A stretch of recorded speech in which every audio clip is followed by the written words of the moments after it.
Guro, which has become a meeting point for the other displaced Otodo Gbame residents who seemed completely lost, not knowing where to go or what to do.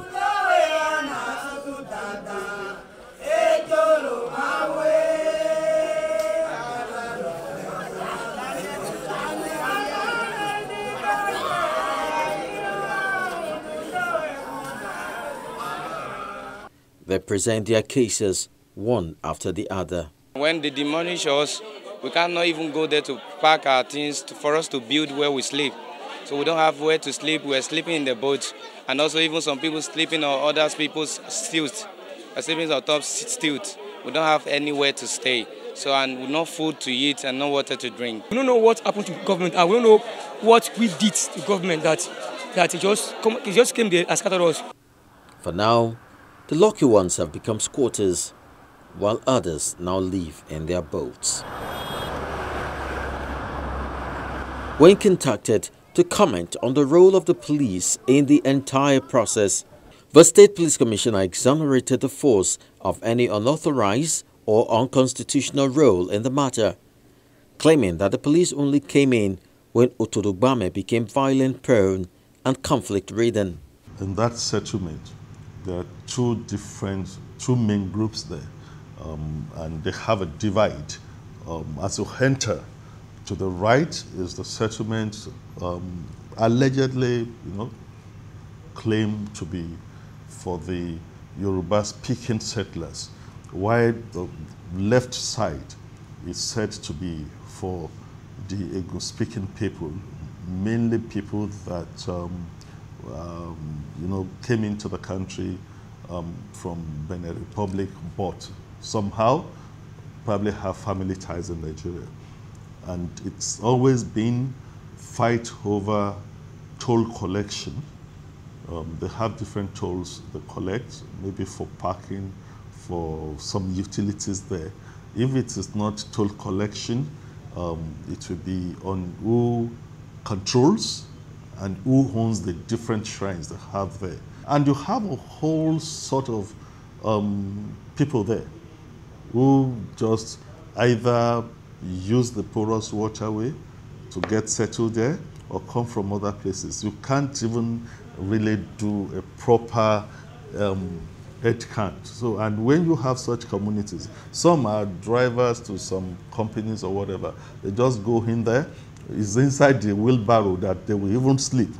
That is their houses. And the use of drugs and alcohol, we'll also find out that that also are factors that used to escalate trouble there. So many drinking joint, local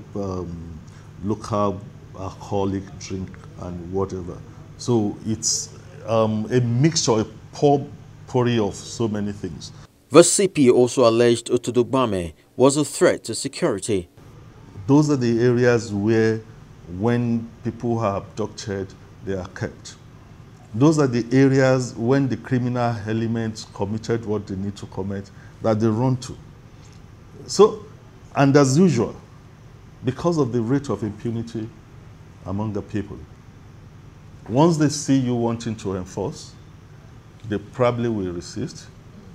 Plus the fact that they, even with the laws they had, they still did not stop attacking each other. So when news started flying that the police had gone to shoot, the police had gone to do that, I still challenge anyone, because that is also a community that you have all sorts of weapons, and they've never stopped fighting each other. He was also of the view that those campaigning against actions of the state government were not being truthful about their agenda. It is time that we realize that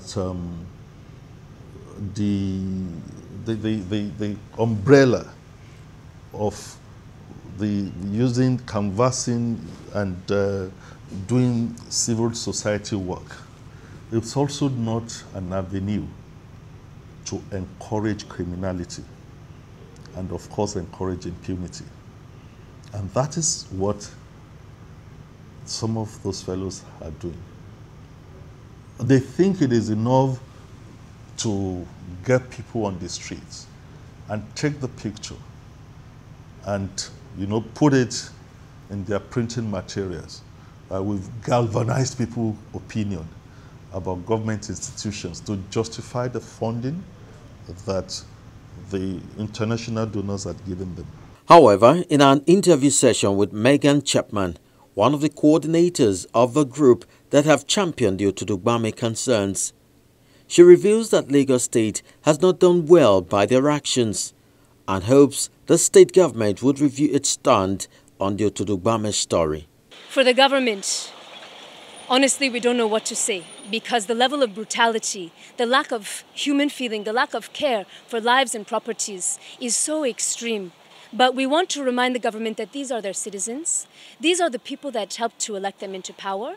And that anything that they want to achieve in that community, they can't achieve it without the people. They can't just chase people from their land. So they're better just try to finally see reason, see sense, decide to follow the rule of law, and meet with the communities and find a better way forward. The Commissioner of Information and Strategy, when contacted for his comment, said the state government won't be commenting on the issue until a final judgment is delivered by the court later this month.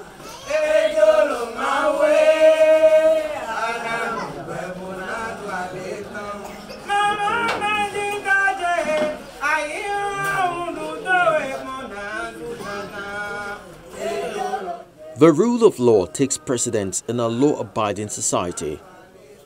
It therefore would be expected that parties to this matter sheath the sword and allow justice take its course.